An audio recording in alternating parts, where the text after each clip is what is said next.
فرزند زہرا یہ حالات برے ہیں۔ کاشانۂ بصیرت ایک ایسا مکمل یوٹیوب چینل جس پر محروم بصارت کے لیے بالخصوص اور تمام افراد کے لیے بالعموم سینکڑوں کی تعداد میں اسلامی کتب دستیاب ہیں۔ لہذا گزارش ہے کہ آپ اپنی ذمہ داری نبھاتے ہوئے کاشانۂ بصیرت کو سبسکرائب کرنے کے ساتھ ساتھ بیل آئیکن کو پریس کیجیے تاکہ آپ علم کے حصول کے ساتھ ساتھ مذہب اہل بیت کی اشاعت میں بھی اہم کردار ادا کرتے رہیں۔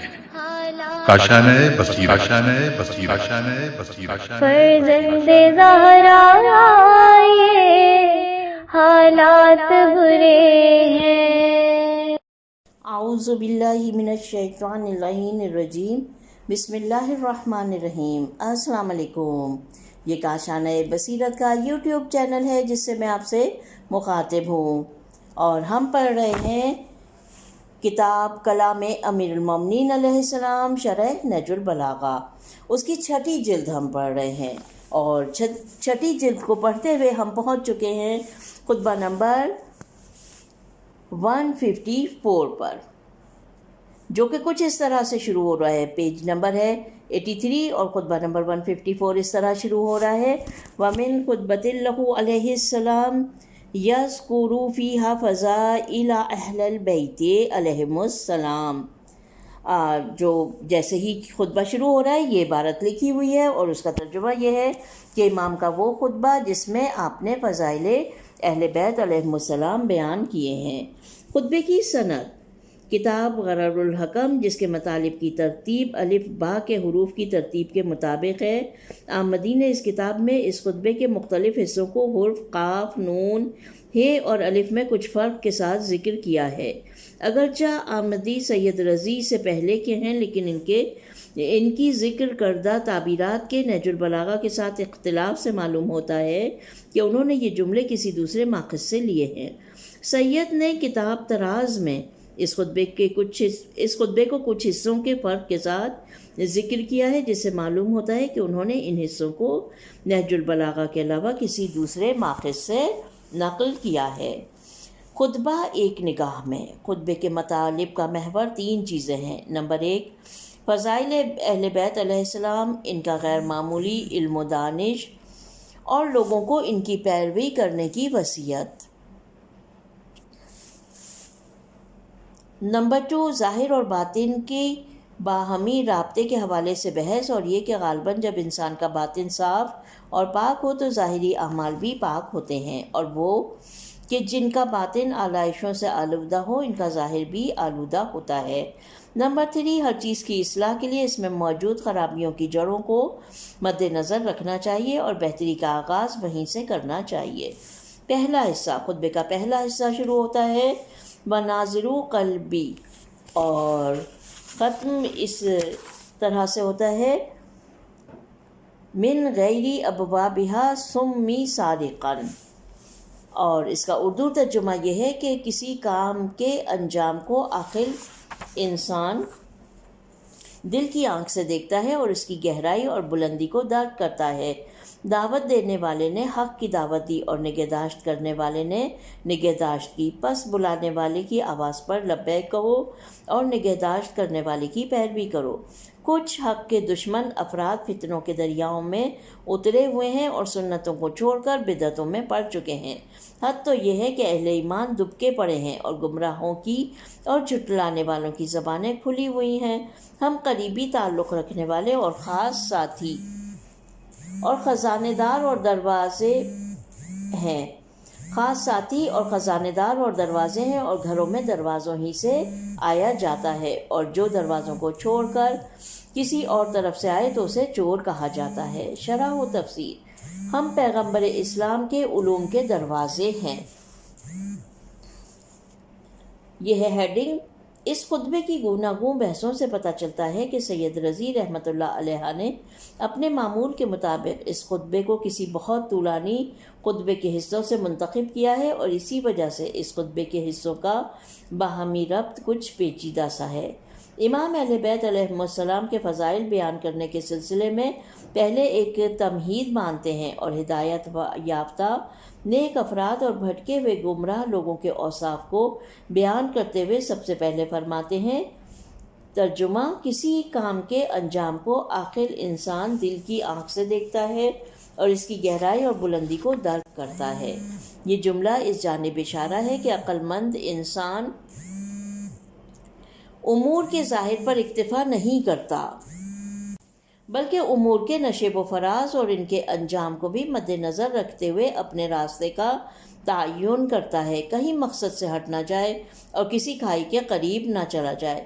پھر مزید فرماتے ہیں دعوت دینے والے نے حق کی دعوت دی اور نگہداشت کرنے والے نے نگہداشت کی، پس بلانے والے کی آواز پر لبیک کہو اور نگہداشت کرنے والے کی پیروی کرو۔ یہ بات واضح ہے کہ دعوت دینے والے سے مقصود پیغمبر اکرم صلی اللہ علیہ وسلم کی ذات ہے کہ جنہوں نے اسلام کی بنیاد رکھی، اور رائی سے مراد امیر المومنین حضرت علی علیہ السلام ہے کہ جنہوں نے خدا اور رسول کے حکم پر امت کی سرپرستی کی ذمہ داری اپنے دوش پر لی۔ یہ بات اس جانب اشارہ ہے کہ اگر غور کرو کہ تم پیغمبر خدا صلی اللہ علیہ وسلم کو جانتے ہو اور ان کے حقیقی جانشین کو بھی، پھر ان دو بزرگ ہستیوں کو جاننے کے بعد ان کی دعوت کو قبول کرنے میں تردد اور شک کی گنجائش باقی نہیں رہے گی۔ اس کے بعد امام دوسرے گروہ کے افراد کی جانب اشارہ کرتے ہوئے فرماتے ہیں ترجمہ: کچھ حق کے دشمن افراد فتنوں کے دریاؤں میں اترے ہوئے ہیں اور سنتوں کو چھوڑ کر بدعتوں میں پڑ چکے ہیں۔ حد تو یہ ہے کہ اہل ایمان دبکے پڑے ہیں اور گمراہوں کی اور جھٹلانے والوں کی زبانیں کھلی ہوئی ہیں۔ یہ تعبیریں اس منحرف گروہ کی طرف اشارہ ہیں جو پیغمبر اکرم کے بعد خلافت کے غاصبوں سے ملحق ہو گئے تھے اور بالآخر کار خلافت کی باغ دوڑ امیر شام اور بنی امیہ اور بنی مروان کے خونخواروں کے ہاتھ میں پہنچ گئی۔ جی ہاں، اس گروہ کا کام فتنے برپا کرنا، جیسے جمل، صفین اور نہروان کے فتنے، اور ان سے اپنا فائدہ حاصل کرنا تھا، اور اسی طرح خدا کے دین میں بدعتیں ایجاد کرنا اور پیغمبر اکرم صلی اللہ علیہ وسلم کی سنت کو ترک کرنا جو کہ خلیفہ ثالث اور بنی امیہ کے دور میں عروج پر تھا۔ امام اس تمہید، عاقلوں اور گمراہوں کے اوصاف کے بیان کے بعد اہل بیت علیہم السلام کے کچھ فضائل بیان کرتے ہوئے فرماتے ہیں ترجمہ: ہم پیغمبر خدا کے قریبی تعلق رکھنے والے اور خاص ساتھی اور خزانہ دار اور آپ کے علوم کے دروازے ہیں، اور گھروں میں دروازوں ہی سے آیا جاتا ہے، اور جو دروازوں کو چھوڑ کر کسی اور طرف سے آئے تو اسے چور کہا جاتا ہے۔ درج بالا جملوں میں اس جانب اشارہ ہے کہ ہم سب سے زیادہ پیغمبر اسلام صلی اللہ علیہ وسلم کے نزدیک ہیں۔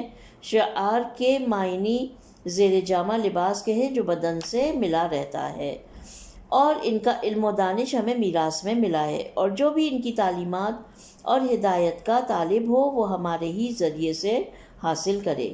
یہ تعبیرات خود پیغمبر اسلام کی ان احادیث سے ماخوذ ہیں کہ جو بالعموم اہل بیت علیہ السلام کے بارے میں اور بالخصوص حضرت علی علیہ السلام کے بارے میں ہیں، جیسے حدیث ثقلین میں تمام مسلمانوں کو قرآن اور اہل بیت علیہ السلام کی طرف رجوع کرنے کا حکم دیا گیا ہے، اور حدیث انا مدینۃ العلم وعلی بابھا فمن اراد العلم فلیات البابا، میں علم کا شہر ہوں اور علی اس کا دروازہ ہے، پس جو کوئی علم کا طالب ہے وہ دروازے سے آئے۔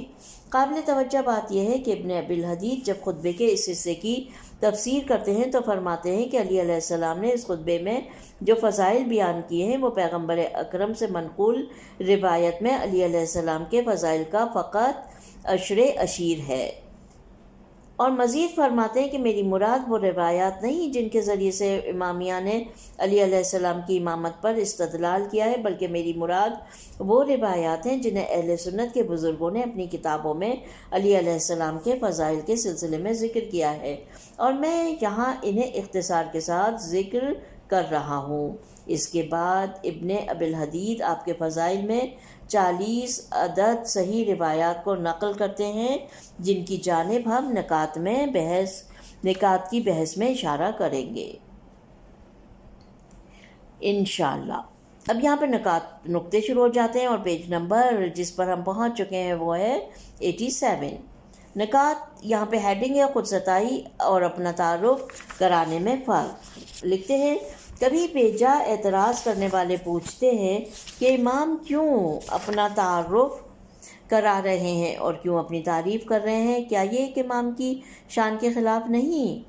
جیسا کہ ابن ابی الحدید نے شرح نہج البلاغہ میں نقل کیا ہے کہ بعض افراد نے خلیفہ ثانی سے کہا علی کو لشکر کی سپہ سالاری سونپ دیجیے، تو انہوں نے کہا علی علیہ السلام کی نگاہ میں ان کا مقام اس سے کہیں زیادہ بلند ہے۔ لیکن اس قسم کی تنقید اور اعتراض کہ جس کا منشا لا علمی یا حسد ہے، عقل کے نزدیک ناقابل قبول ہے، کیونکہ ممکن ہے لوگوں کی بڑی تعداد کسی عظیم شخص کے مقام و مرتبے سے ناآشنا ہو اور اس کے افکار، علوم اور تربیتی لاہ عمل سے بہرہ مند نہ ہو پائیں، تو کیا ایسے میں اسے اپنا تعارف نہیں کرانا چاہیے؟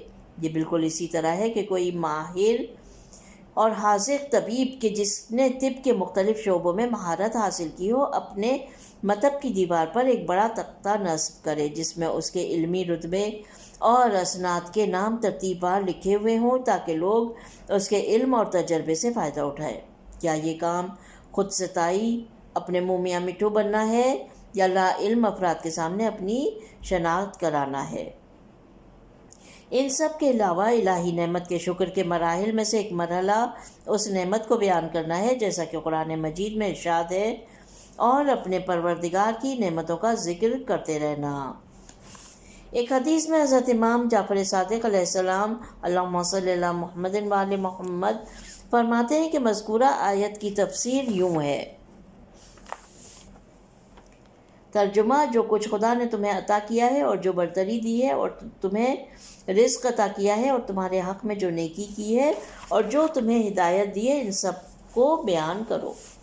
لہٰذا بعض حدیثوں میں نقل ہوا ہے کہ جب امام سے ان کے بعض فضائل کے حوالے سے سوال کیا گیا تو امام نے فرمایا، اگرچہ خود ستائی اور خود اپنی تعریف کرنا بری چیز ہے، مگر میں نے آیت وَأَمَّا بِنِعْمَتِ رَبِّكَ فَحَدِّثْ سے الہام لیتے ہوئے اور پروردگار کی عطا کرتا نعمتوں کو بیان کرنے کی خاطر تمہیں جواب دیتا ہوں۔ اس کے بعد آپ نے اپنے چند فضائل بیان فرمائے۔ محبوب کی تعریف غیروں کی زبان پر۔ اب یہ ہیڈنگ ہے نکات میں۔ لکھتے ہیں جیسا کہ اشارہ ہوا ہے، ابن ابی الحدید جب خطبے کے اس حصے پر پہنچے ہیں تو اہل سنت کی کتابوں سے حضرت علی علیہ السلام کی فضیلت میں بہت سی روایات نقل کرتے ہیں جن کی مجموعی تعداد 24 ہے، اور انہوں نے اس بات کی تصریح بھی کی ہے کہ یہ ان روایات کے علاوہ ہیں جن سے شیعہ امامیہ علی علیہ السلام کی امامت کے سلسلے میں تمسک کرتے ہیں۔ یہاں ان میں سے چند پرمانی فضیلتوں کا ذکر کرنا مناسب ہے۔ نمبر 1، پیغمبر اکرم صلی اللہ علیہ وسلم نے فرمایا، ترجمہ: اے علی، خدا نے تجھے ایسی زینت سے آراستہ کیا ہے کہ اپنے بندوں میں سے کسی کو بھی وہ زینت نہیں بخشی، اور وہ اللہ کے نزدیک نیکوکاروں کی زینت ہے جو کہ زہد ہے۔ خدا نے تمہیں ایسا بنایا ہے کہ تم دنیا میں سے اپنے لیے کوئی چیز جمع نہیں کرتے اور دنیا تم سے کوئی دنیا نہیں لیتی ہے۔ خدا نے تمہیں ضرورت مندوں سے محبت کرنا عطا کیا ہے اور تمہیں ایسا بنایا ہے کہ تم اپنے پیروکاروں سے خوش ہو اور وہ بھی تم جیسے پیشوا سے خوش ہوں۔ نمبر 2، پیغمبر اکرم نے فرمایا، ترجمہ: خدا نے علی علیہ السلام کے بارے میں مجھ سے عہد لیا ہے کہ علی کے فضائل اور مرتبے کی طرف اشارہ فرمایا کہ میں نے کہا، اے پروردگار میرے لیے بیان فرمایا۔ اللہ نے کہا، علی ہدایت کا پرچم، میرے اولیاء کا پیشوا، میرے اطاعت گزاروں کا نور ہے۔ علی وہ کلمہ ہے کہ پرہیزگاروں کے لیے میں نے اس کی معرفت کو لازمی قرار دیا ہے۔ جس نے علی کو دوست رکھا اس نے مجھے دوست رکھا، اور جس نے اس کی اطاعت کی اس نے میری اطاعت کی۔ اسے ان فضائل کی بشارت دو۔ نمبر 3، پیغمبر اکرم صلی اللہ علیہ وسلم نے فرمایا، ترجمہ: اگر کوئی چاہتا ہے میری طرح زندگی جیے اور میری طرح دنیا سے جائے، اور وہ اس جنت میں سکونت اختیار کرے جسے میرے رب نے خلق کیا ہے، پس وہ میرے بعد علی کو دوست رکھے اور اس کے دوست کو بھی دوست رکھے، میرے بعد اماموں کی اقتداء کرے کیونکہ وہ میری اطرت ہیں، وہ میری باقی ماندہ تنیت سے خلق ہوئے ہیں۔ خدا نے انہیں فہم و علم عطا کیا ہے، وائے ہو اس پر کہ جو میرے بعد ان کی تکذیب کرے اور میری نسبت ان سے قطع رحمی کرے، خدا ہرگز انہیں میری شفاعت نصیب نہیں کرے گا۔ یہاں پر خطبہ نمبر 154 کا پہلا حصہ ختم ہو جاتا ہے، اور آئیے آگے بڑھتے ہیں دوسرے حصے کی جانب، جو کہ پیج نمبر 90 پر ہے۔ دوسرا حصہ منہا فیہم کرائم القرآنی سے شروع ہو رہا ہے اور ختم ہو رہا ہے فَلْيَنْظُرْ نَاظِرٌ أَسَائِرٌ ہوا ام راجعون، اسی خطبے کا ایک جز۔ ترجمہ: قرآن کی نفیس آیات آل محمد کے بارے میں ہی اتری ہیں اور وہ اللہ کے خزینے ہیں۔ اگر بولتے ہیں تو سچ بولتے ہیں، اور اگر خاموش رہتے ہیں تو کسی کو بات میں پہل کا حق نہیں۔ پیشوا کو اپنے قوم قبیلے سے ہر بات سچ سچ بیان کرنا چاہیے اور اپنی عقل کو گم نہ ہونے دے اور اہل آخرت میں سے بنے، اس لیے کہ وہ ادھر ہی سے آیا ہے اور ادھر ہی پلٹ کر اسے جانا ہے۔ دل کی آنکھوں سے دیکھنے والے اور بصیرت کے ساتھ عمل کرنے والے کے عمل کی ابتدا یوں ہوتی ہے کہ وہ پہلے یہ جان لیتا ہے کہ یہ عمل اس کے لیے فائدہ مند ہے یا نقصان دہ۔ اگر مفید ہوتا ہے تو آگے بڑھتا ہے، اور اگر مضر ہوتا ہے تو ٹھہر جاتا ہے، اس لیے کہ بغیر جانے بوجھے آگے بڑھنے والا ایسا ہی ہے جو غلط راہ پر چلے، اور ایسا شخص جتنا بھی آگے چلتا جائے گا منزل مقصود سے دور تر ہوتا چلا جائے گا۔ لیکن علم اور آگاہی کے ساتھ عمل کرنے والا ایسا ہے جیسے کسی روشن راہ پر چل رہا ہو کہ جلد ہی منزل پر پہنچ جائے گا۔ اب جب کہ ایسا ہے تو ہر شخص کو سوچنا چاہیے کہ آیا مقصد کی طرف آگے کی جانب بڑھ رہا ہے یا پیچھے کی جانب پلٹ رہا ہے۔ شرح اور تفسیر۔ یہاں پر ہیڈنگ ہے راہ حق کے راہیوں کی خصوصیت۔ خطبے کے اس حصے میں امام بنی امیہ کی اہل بیت سے دشمنی پر مبنی منفی پروپیگنڈوں اور بنی امیہ کے ٹکڑوں پر پلنے والے اور ارباب حدیث کے لبادے میں ملبوس زر خرید افراد کے گٹھ جوڑ کو ناکارہ کرنے کی خاطر اہل بیت علیہم السلام کے چند فضائل کی جانب اشارہ کرتے ہیں تاکہ لوگ کہیں ان پروپیگنڈوں کی یلغار میں انہیں بھلا نہ بیٹھیں۔ آپ فرماتے ہیں، ترجمہ: قرآن کی نفیس آیات آل محمد صلی اللہ علیہ وسلم اللہم صلی علی محمد و آل محمد کے بارے میں ہی اتری ہیں اور وہ اللہ کے خزینے ہیں۔ اگر بولتے ہیں تو سچ بولتے ہیں، اور اگر خاموش رہتے ہیں تو کسی کو بات میں پہل کرنے کا حق نہیں۔ فیہم کرائم القرآنی کا جملہ اسی معنی کی جانب اشارہ ہے جو کہ بیان ہوا، یا اس معنی کی جانب کہ قرآن کی آیات کریمہ اور ان کی تفسیر انہی کے پاس ہے۔ اس معنی کے مطابق مذکورہ جملہ حدیث ثقلین کے مفہوم کی جانب اشارہ ہے جو کہ بیان کرتی ہے کہ اہل بیت علیہم السلام قرآن سے ہرگز جدا نہیں ہوں گے۔ کنوز یعنی خزانے کی تعبیر اہل بیت علیہم السلام کے پاس خدا کی عطا کردہ گراں قدر تعلیمات اور احکام کی جانب اشارہ ہے، اس لیے کہ نفیس اشیاء کو ہمیشہ خزانے میں ہی رکھا جاتا ہے۔ ان نطقو صدقو کا جملہ اہل بیت علیہم السلام کے نمایاں اوصاف میں سے ایک وصف یعنی راست گوئی کی جانب اشارہ ہے۔ کونوا مع الصادقین کی آیت کے ساتھ ہم آہنگ ہے۔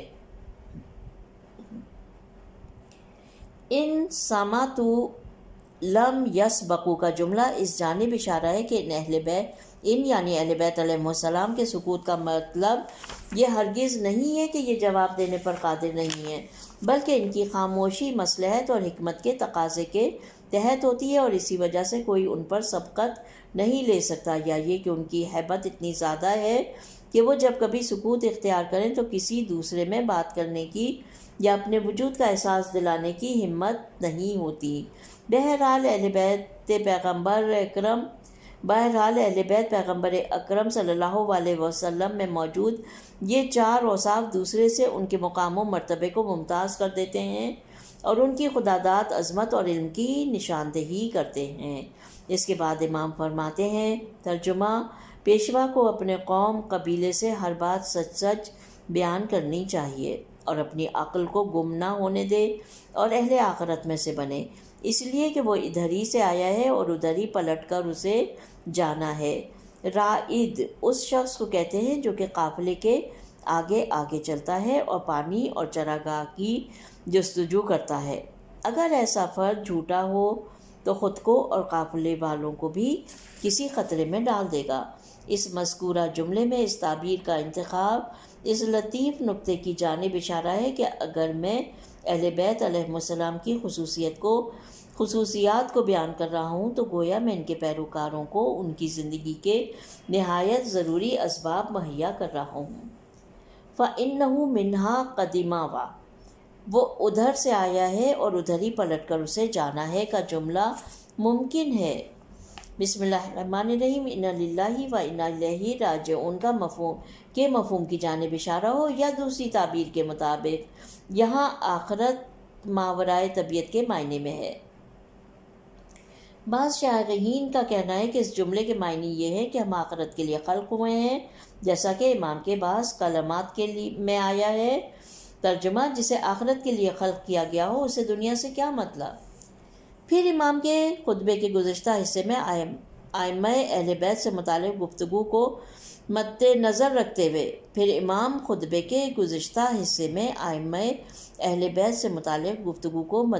رکھتے ہوئے متنبہ کرتے ہیں کہ نہایت ہوشیاری کے ساتھ اپنے اعمال کی نگرانی کریں اور جو راستہ ائمہ معصومین علیہم السلام دکھاتے ہیں اس پر چلیں، اور ہر کام کے آغاز میں اس کے نتیجے کے بارے میں خوب غور و فکر کریں اور پھر اس کام کے کرنے کا ارادہ باندھیں۔ چنانچہ آپ فرماتے ہیں۔ ترجمہ: دل کی آنکھوں سے دیکھنے والے اور بصیرت کے ساتھ عمل کرنے والے کے عمل کی ابتدا یوں ہوتی ہے کہ وہ پہلے یہ جان لیتا ہے کہ یہ عمل اس کے لیے فائدہ مند ہے یا نقصان دہ۔ اگر مفید ہوتا ہے تو آگے بڑھتا ہے اور اگر مضر ہوتا ہے تو ٹھہر جاتا ہے۔ در حقیقت امام کامیابی کو 3 چیزوں سے مشروط کر رہے ہیں جو کہ علم و حکمت ہی کی شاخیں ہیں۔ کسی کام کے بارے میں غور و فکر کرنا، اس کام کو بصیرت کے ساتھ انجام دینا اور اس کے نتائج کو مد نظر رکھنا کہ یہ کام سود مند ہے یا زیاں بار۔ پھر آپ اس کی دلیل پیش کرتے ہوئے ایک خوبصورت تشبیہ کے ذریعے عالم اور جاہل کا فرق بیان کرتے ہیں۔ کہتے ہیں، ترجمہ بیان کر رہی ہوں میں، اس لیے کہ بغیر جانے بوجھے آگے بڑھنے والا ایسا ہی ہے جو غلط راہ پر چلے، اور ایسا شخص جتنا بھی آگے چلتا جائے گا منزل مقصود سے دور تر ہوتا چلا جائے گا۔ لیکن علم اور آگاہی کے ساتھ عمل کرنے والا ایسا ہی ہے جیسے کسی روشن راہ پر چل رہا ہو کہ جلد ہی منزل پر پہنچ جائے گا۔ کتنی دلکش تشبیہ ہے۔ دانا اور نادان دونوں ہی تلاش اور کوشش میں ہے، لیکن چونکہ دانا فرد اصل راستے پر گامزن ہونے کی وجہ سے لمحہ بلمحہ اپنے مقصد سے قریب تر ہوتا ہے، لیکن نادان فرد بھٹک جانے کے باعث لمحہ بلمحہ مقصد سے دور تر ہوتا چلا جاتا ہے۔ بالفاظ دیگر اس کی کوششوں کا نتیجہ برعکس ہوتا ہے۔ رسول اللہ صلی اللہ علیہ وسلم کے ایک فرمان میں اس مطلب کو ایک اور دلکش تعبیر کے ساتھ بیان کیا گیا ہے۔ ترجمہ: جو کوئی بغیر آگاہی و علم کے عمل انجام دے گا تو وہ اصلاح کم اور خرابی زیادہ کرے گا۔ اسی طرح حضرت امام جعفر صادق علیہ السلام کی حدیث ہے، اگر کوئی بغیر علم کے عمل کرے وہ اس مسافر کی مانند ہے جو غلط راستے پر چل رہا ہو، جتنا جلد اور تیز چلے گا منزل سے اتنا ہی دور سے دور تر ہوتا جائے گا۔ اس حصے کے آخر میں امام نتیجہ اخذ کرتے ہوئے فرماتے ہیں، اب جب کہ ایسا ہے تو ہر شخص کو سوچنا چاہیے کہ آیا مقصد کی طرف آگے کی جانب بڑھ رہا ہے یا پیچھے کی جانب پلٹ رہا ہے۔ اس تعبیر سے پتہ چلتا ہے کہ لا علم افراد اپنی کوشش اور تلاش کے باوجود نہ صرف منزل مقصود تک نہیں پہنچ پاتے ہیں بلکہ کبھی کبھی درست سمت میں تلاش کر کے بھی بھٹک جاتے ہیں۔ اب نقطہ جو ہے اس میں جو ہیڈنگ دی گئی ہے وہ یہ ہے کہ دور حاضر کی سب سے بڑی مشکل۔ جس دور میں ہم زندگی گزار رہے ہیں اس میں گزشتہ تمام ادوار سے زیادہ زندگی کے مواقع اور وسائل کی فراوانی ہے۔ عالم طبیعت کی مختلف قوتوں پر انسان کی دسترس ہے، جس کی بدولت انسان کی مشکلات و مشقت میں کمی آ گئی ہے، اور ان مشکلات کا بوجھ ہلکے اور بھاری اوزار اور آلات نے اپنے کاندھوں پر لے لیا ہے۔ زمین کے پوشیدہ ذخائر یک کے بعد دیگرے دریافت ہو رہے ہیں اور انسانوں کے قبضے میں آ گئے۔ ثروت اور نعمتوں کا حجم گزشتہ ادوار کی نسبت بڑھا ہوا ہے، لیکن اس کے باوجود دنیا میں انسانوں کی کثیر تعداد فقر و تنگ دستی میں مبتلا ہے، اور ہر سال بھوک کی وجہ سے ایک بڑی تعداد جان سے ہاتھ دھو بیٹھتی ہے۔ آبادی کا بڑا حصہ جنگوں اور بیماریوں کی بھینٹ چڑھ جاتا ہے۔ اگر صحیح فکر کریں تو پتہ چلے گا اس کا اصل سبب انتظام اور سربراہی کی کمزوری ہے یا پھر الہی امانتوں میں خیانت ہے، جو کہ نظم و نسق کی کمزوری کا نتیجہ ہے، اس لیے کہ ترقی امانت میں ہے نہ کہ خیانت میں۔ خیانت کے آثار مرحلہ وار ہیں، لیکن کچھ عرصے کے بعد خائن کو اس کا خمیازہ بھگتنا پڑتا ہے۔ چنانچہ بنیادی طور پر ایک بدبخت اور غلیظ معاشرے میں خوش بختی کی زندگی نہیں گزاری جا سکتی ہے۔ تمام ائمہ علیہم السلام نے جو نصیحتیں کی ہیں، اگر ان پر عمل کیا جاتا، اہل علم کے ہاتھوں میں معاشرے کا نظم و نسق سونپا جاتا اور ہر کام کو اس کے اہل اور لائق افراد کے سپرد کیا جاتا تو وہ کبھی خیانت نہ کرتے اور دنیا کا چہرہ کچھ اور ہی ہوتا۔ لیکن افسوس کہ نظام اصل افراد کے ہاتھوں میں نہیں ہے، جس کی وجہ سے کوششوں کا نتیجہ برعکس نکلتا ہے اور اہل جہاں، اہل مقصد یعنی آرام و سکون، خود کفالت اور سعادت سے محروم ہو جاتے ہیں، اور خدا کی عطا کردہ عظیم نعمتیں غلط راہ پر صرف ہو جاتی ہیں اور نابود ہو جاتی ہیں۔ یہاں پر خطبے کا دوسرا حصہ بھی ختم ہوتا ہے، اور آئیے اب تیسرے حصے کی جانب آگے بڑھتے ہیں۔ خطبہ نمبر 154 کا تیسرا حصہ، اور وہ اس طرح سے شروع ہو رہا ہے: وَأَعْلَمْ أَنَّ لِكُلِّ ظَاهِرًا، اور ختم ہو رہا ہے غَرْسُهُ وَآمَرَتْ ثَمَرَاتُهُ۔ ترجمہ ہے: جان لو کہ ہر ظاہر کا ایک باطن ہوتا ہے اس کی اپنی مانند، جبکہ وہ کہ جس کا ظاہر اچھا اور پاک ہے اس کا باطن بھی اچھا اور پاک ہوتا ہے، اور وہ جس کا ظاہر خبیث اور برا ہوتا ہے اس کا باطن بھی برا ہوتا ہے۔ اور سچے رسول صلی اللہ علیہ وسلم نے فرمایا ہے، کبھی کبھی خدا بندے کو تو دوست رکھتا ہے مگر اس کے عمل کو دشمن رکھتا ہے اور برا سمجھتا ہے، اور کبھی کبھی اس کے عمل کو دوست رکھتا ہے مگر خود انسان کو ناپسند کرتا ہے۔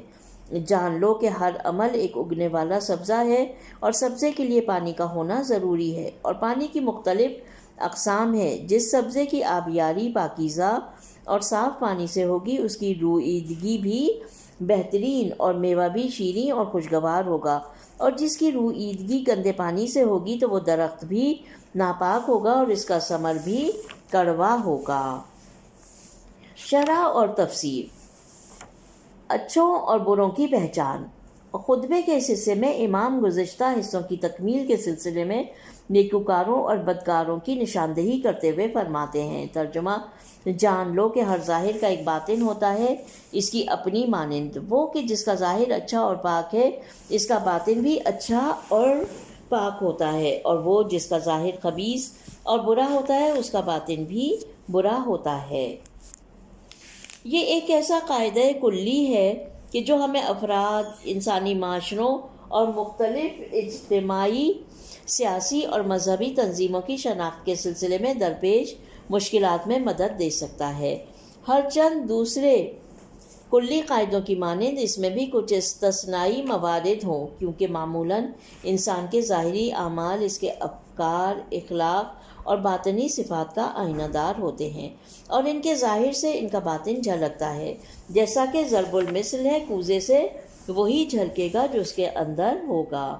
بس اس بنیاد پر اگر کسی کا باطن ہمارے لیے مشکوک ہو تو اس کے ظاہری اعمال کو پرکھ کر اس کے باطن کا پتہ چلانا چاہیے۔ قرآن مجید نے بھی مختلف آیات میں اس چیز کی تاکید کی ہے اور منافقین کے بارے میں فرمایا ہے۔ ترجمہ: جتنا تم زیادہ تکلیف میں پڑو گے اتنا ہی یہ لوگ خوش ہوں گے، دشمنی تو ان کے منہ سے ٹپکتی پڑتی ہے، اور جو بغض و حسد ان کے دلوں میں بھرا ہے وہ کہیں اس سے بڑھ کر ہے۔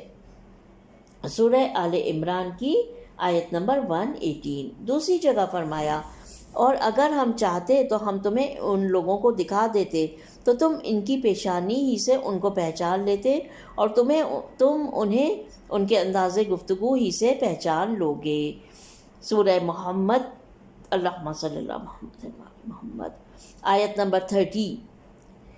ایک اور جگہ ارشاد ہوتا ہے اور عمدہ زمین اپنے پروردگار کے حکم سے اپنا سبزہ اچھا ہی اگاتی ہے اور جو زمین بری ہے اس کی پیداوار بھی خراب ہی ہوتی ہے۔ سورہ اعراف، آیت نمبر 58۔ اسلامی روایات اور فقہا کی آراء میں بھی یہ مسئلہ مشاہدے میں آتا ہے۔ چنانچہ امیر المومنین علیہ السلام فرماتے ہیں کوئی بھی انسان اپنے دل میں کچھ بھی پنہاں نہیں رکھتا مگر یہ کہ اس کی گفتگو اور چہرے سے عیاں ہو جاتا ہے۔ فقہا بھی عدالت کی بحث میں فرماتے ہیں کہ ظاہری خوبی اور شرعی وظائف کا پابند ہونا انسان کی باطنی عدالت کی ترجمانی کرتا ہے۔ دلچسپ بات یہ ہے کہ ہمارے زمانے میں جھوٹ پکڑنے والی مشین کے نام سے ایسی مشینیں ایجاد ہو چکی ہیں جو کسی فرد کی گفتگو کے دوران اس کی نبض کی حرکت، بلڈ پریشر اور دل کی دھڑکن کے ذریعے اس بات کا پتہ لگا دیتی ہیں کہ وہ فرد جھوٹا ہے یا سچا۔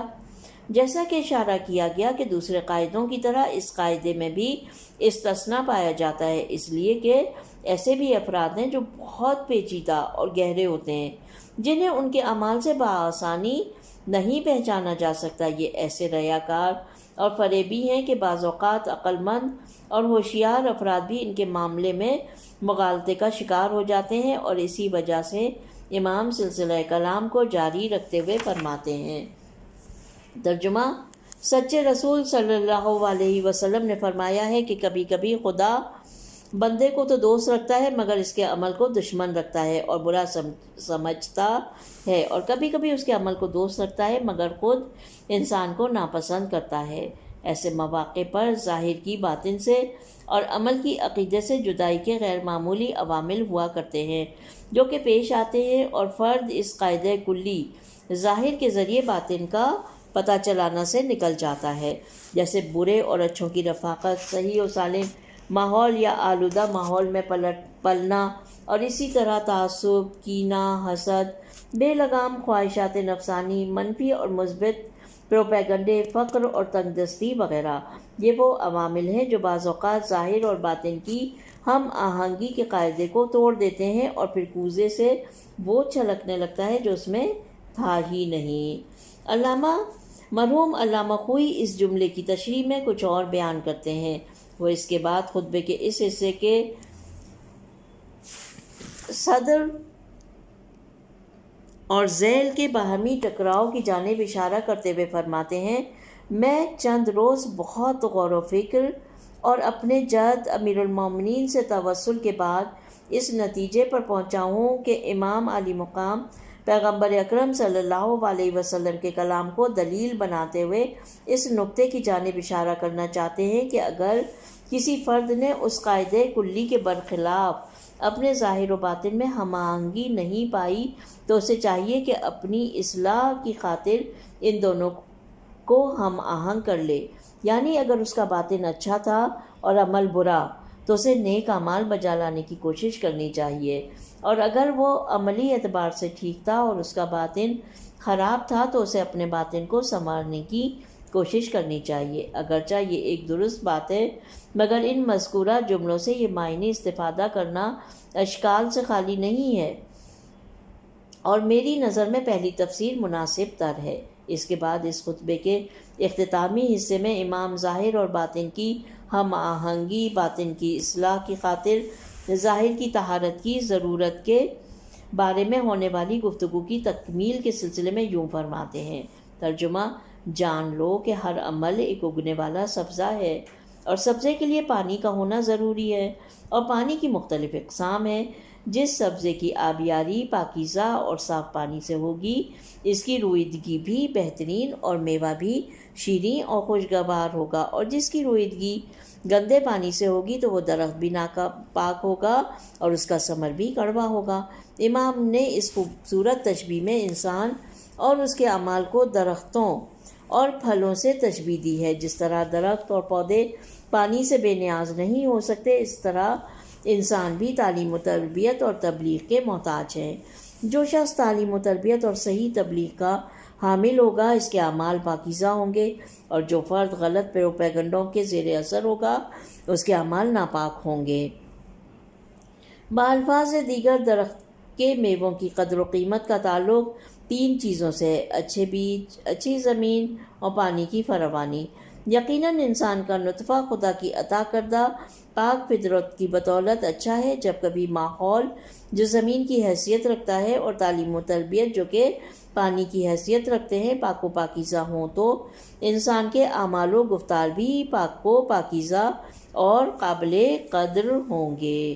یہاں پر خطبہ نمبر 154 ختم ہو جاتا ہے اور ہماری ریڈنگ بھی آج کی حد تک یہاں پر ختم ہو رہی ہے۔ انشاءاللہ جلدی خطبہ نمبر 155 پڑھیں گے۔ پیج نمبر 99 پر یہ خطبہ ختم ہوا ہے اور خطبہ نمبر 155 پیج نمبر 101 پر ہے، اور یہ خطبہ توحید کے موضوع پر ایک اہم خطبہ ہے۔ انشاءاللہ جلدی اس کو پڑھیں گے۔ پروردگار عالم سے دعا ہے کہ وہ ہماری کوشش کو قبول فرمائے۔ ربنا تقبل منا انک انت سمیع علیم۔ اپنا بہت خیال رکھیے۔ خدا حافظ۔